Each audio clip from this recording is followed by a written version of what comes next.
Assalamualaikum warahmatullahi wabarakatuh. Selamat pagi. Perkenalkan, nama saya Rida Hadi Sastra, CGP Angkatan 11, kelas 51, Kabupaten Melawi. Hari ini saya akan melakukan coaching bersama Pak Agustono. Kali ini Pak Agustono akan menyampaikan beberapa permasalahan berkenaan dengan mata pelajaran bahasa Inggris. Bagaimana jalannya coaching ini? Selamat menikmati.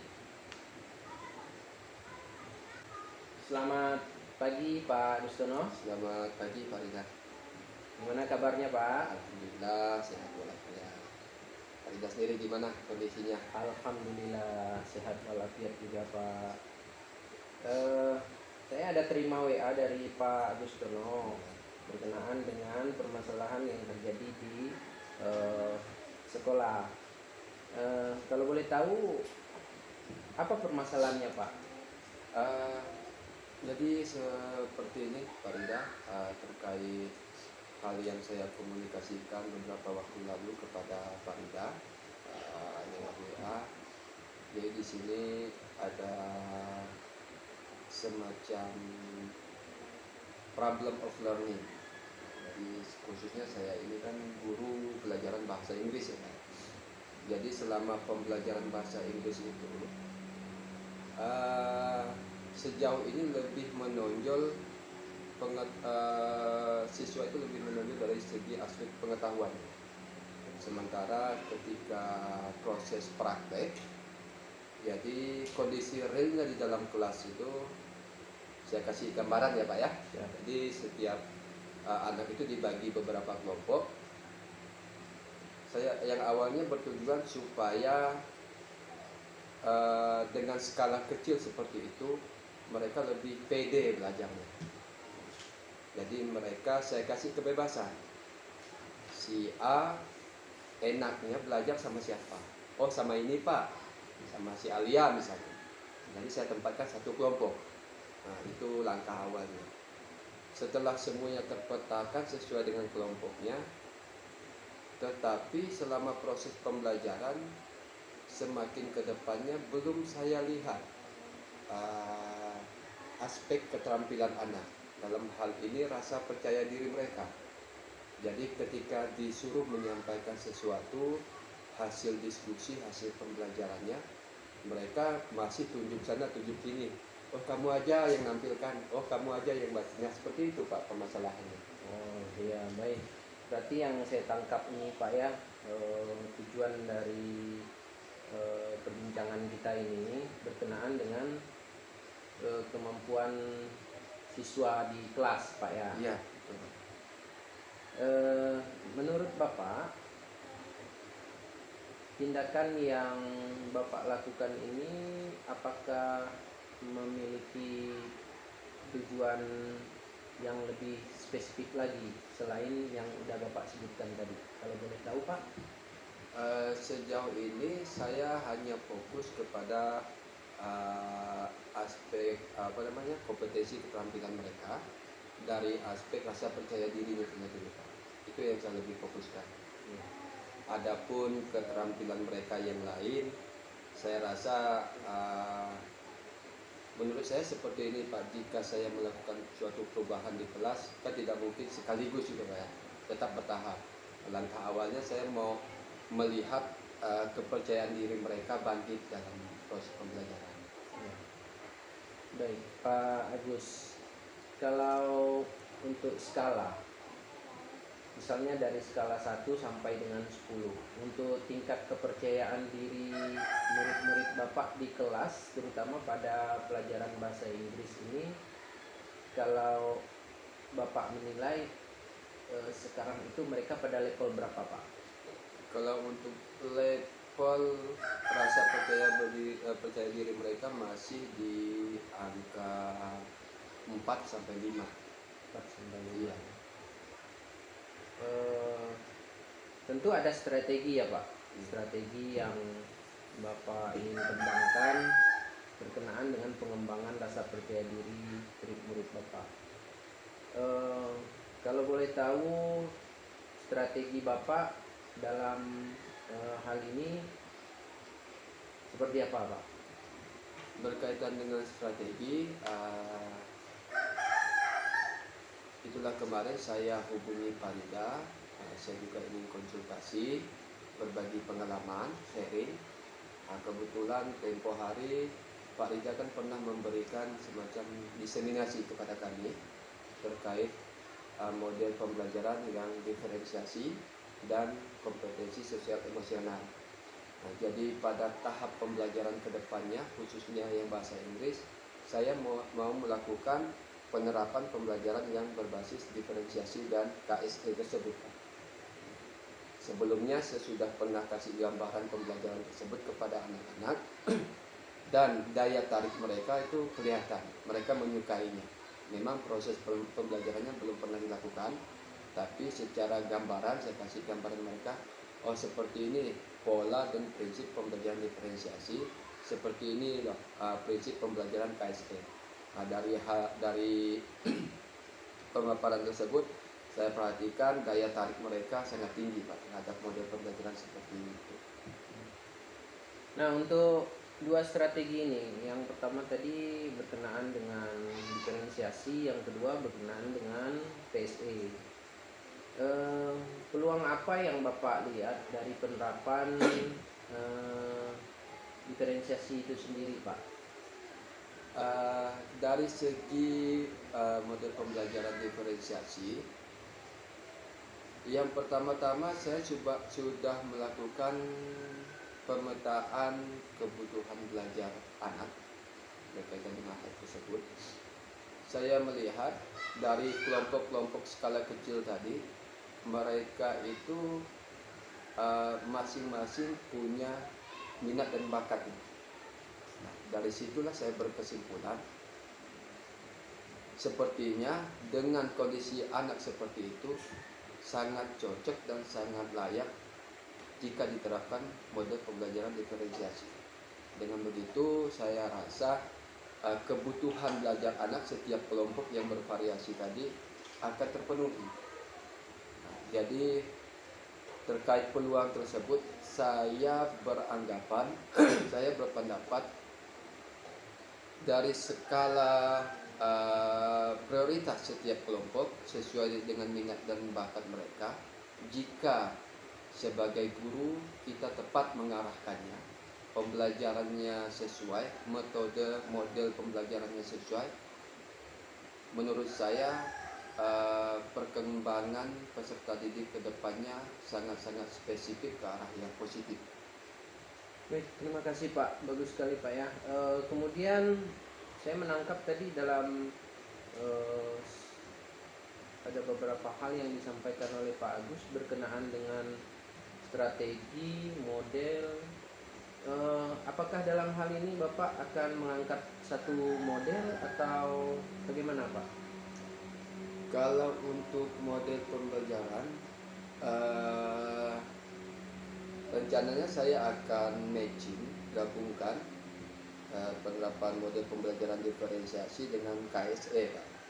Saya akan gabungkan kedua tersebut karena menurut saya untuk diferensiasi dan KSE ini jika digabungkan ini merupakan suatu katakanlah alat ya Pak ya, alat dalam proses pembelajaran, dalam bentuk prosedur pembelajarannya yang sangat komplit Pak.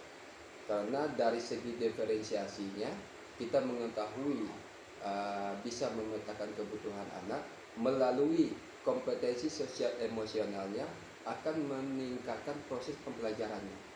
Nah, jadi masing-masing kelompok itu semuanya bervariasi, cenderung meningkat ke arah yang positif ya Pak ya, sesuai dengan minat dan bakat mereka. Nah, jika untuk strategi saya rasa sejauh ini pengalaman saya mengajar, saya tidak monoton Pak, tidak terlalu fokus pada strategi A atau B atau C. Saya lebih kepada menyesuaikan saja. Baik, terima kasih Pak atas jawabannya. Eh, kalau pun ada tantangannya, seperti apa bentuk tantangannya, Pak? Ya. Sejauh ini dari pengalaman saya mengajar, ada beberapa hal yang menjadi tantangan dalam pembelajaran. Salah satunya sudah pasti pelengkap atau pendukung pembelajaran, baik itu dari segi alat, baik itu dari segi sumber dan lain sebagainya. Nah, sejauh ini selain dari hal tersebut, yang menjadi faktor penghambat juga seperti saya sampaikan tadi, Pak, lebih kepada aspek keterampilan siswa tersebut. Saya rasa itu mutlak menjadi penghambat, penghalang proses pembelajaran tersebut sukses, proses pembelajaran tersebut meningkat.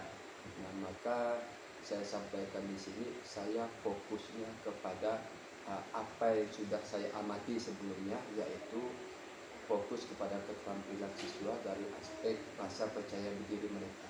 Saya rasa itu menjadi faktor kendala utamanya dalam proses pembelajaran. Baik, terima kasih, Pak. Untuk daya dukung bagaimana, Pak? Sejauh ini untuk daya dukung, saya sudah menerapkan semacam kesepakatan kelas dengan siswa. Untuk daya dukung, di sini saya berprinsip seperti ini, Pak.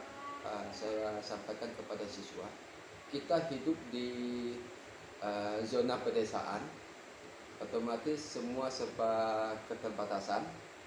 Maka dari itu setiap proses pembelajaran usahakan kita bersama-sama sekreatif mungkin dalam hal menyiapkan suatu, yaitu alat pendukung pembelajaran, baik itu berbentuk visual, gambar dan lain sebagainya. Jadi kalau untuk daya dukung pembelajaran, saya dan siswa sama-sama kompak kerjasama bagaimana menyiapkan suatu bahan pendukung pembelajaran yang semenarik mungkin, semaksimal mungkin. Tapi sebelumnya itu prosesnya dirancang dulu, Pak. Kalau saya dengan siswa dirancang dulu pada pertemuan berikutnya dan dipersiapkan pertemuan sebelumnya dan dipersiapkan untuk pertemuan berikutnya. Baik, bagus sekali, Pak, ya. Kemudian ini, Pak, permasalahannya kan pada kepercayaan diri siswa. Tentunya ini Bapak sudah melakukan asesmen diagnostik, ya. Kalau boleh tahu, antara moda visual, auditori, dan kinestetik, murid kelas 9B yang akan Bapak berikan perlakuan khusus ini, apakah mereka cenderung kepada satu mode aja atau beberapa atau variatif? Sejauh ini yang sudah saya petakan, mereka lebih cenderung kepada visual. Iya, daya tarik mereka 90 sampai 96% mereka lebih dominan tertarik kepada visual. Ya.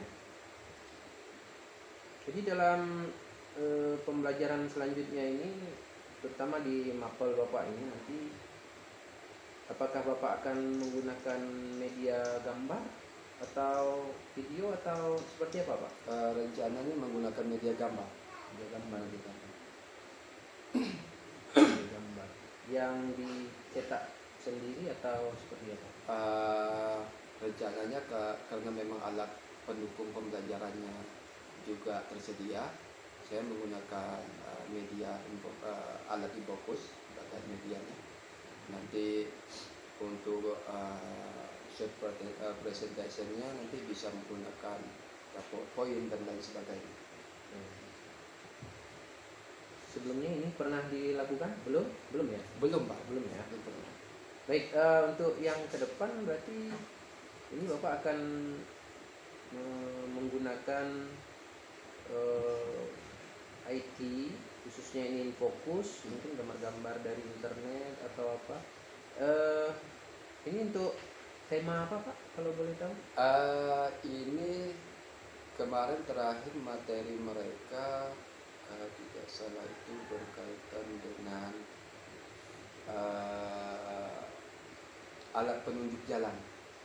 Ya, alat penunjuk jalan. Street guide namanya. Street guide. Ya, alat penunjuk jalan.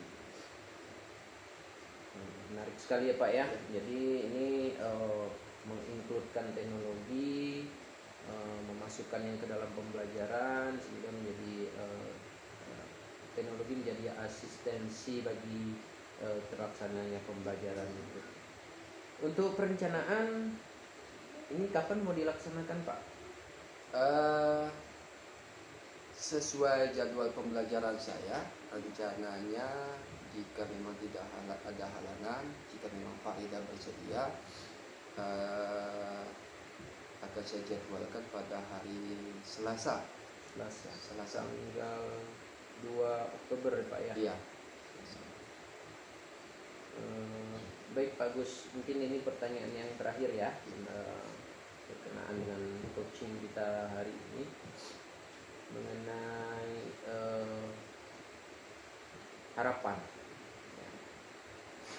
Dengan diterapkannya penggunaan media seperti ini, kemudian model pembelajarannya seperti yang telah Bapak sampaikan, harapan Bapak tadinya awalnya ada di level 4 atau 5, kalau sudah diterapkan seperti ini harapannya berada di level berapa kira-kira Pak?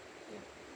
Kalau untuk proses awal ini yang pasti saya menginginkan mereka levelnya berada di one step ahead.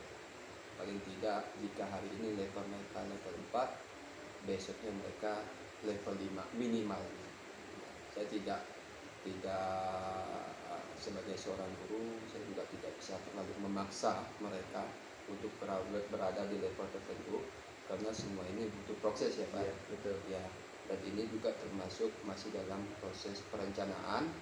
Jika memang saya juga tidak beranggapan bahwa nanti yang akan kita lakukan ini sesuai dengan jadwal dan kegiatan tersebut berhasil, saya juga tidak bisa memastikan hal tersebut. Setidaknya sejauh ini kita merencanakan sesuatu bagaimana untuk meningkatkan kualitas belajar anak, baik itu dari segi model pembelajaran, metode dan lain sebagainya, baik itu yang saya dapat secara mandiri maupun yang selama ini sudah Pak Ida sebarkan kepada kami terkait informasi terkait lewat kegiatan workshop dan lain sebagainya, diseminasi dan lain sebagainya. Yang pastinya harapan saya mereka kedepannya berada di satu angka lebih tinggi, satu level dan lebih tinggi dari yang sebelumnya. Mantap sekali Pak Agus. Jadi tidak sabar saya ingin menyaksikan bagaimana Pak Agus mengimplementasikan media gambar ini untuk meningkatkan kepercayaan diri siswa. Mohon kerjasama. Siap. Besok ya Pak Agus ya jadwalnya? Ya besok Senin. Ya. Nanti saya lihat jadwal dulu. Oh siap Ya, siap. Kalau tidak salah, kalau tidak Senin, Selasa itu. Senin atau Kita Selasa. sesuaikan dengan jadwal pembelajaran. Siap. Baik Pak Gus, terima kasih Pak atas bincang-bincangnya. Sama-sama. Saya merasa Bapak adalah rekan berpikir saya, ya kan? Mungkin demikian juga sebaliknya dari Pak Agus. Saya tunggu kabar baiknya Pak Gus. Siap Pak. Terima kasih ya Pak Gus ya. Terima kasih Pak. Selamat pagi Pak Gus. Selamat pagi Pak. Demikianlah perbincangan coaching antara saya dan Pak Agus berkenaan dengan peningkatan rasa kepercayaan diri kelas 9B SMP Negeri 5 Nangapino, khususnya dalam mata pelajaran Bahasa Inggris. Saya Rida Disastra, CGP Angkatan 11, kelas 51 Kabupaten Melawi, ucapkan terima kasih dan salam guru penggerak.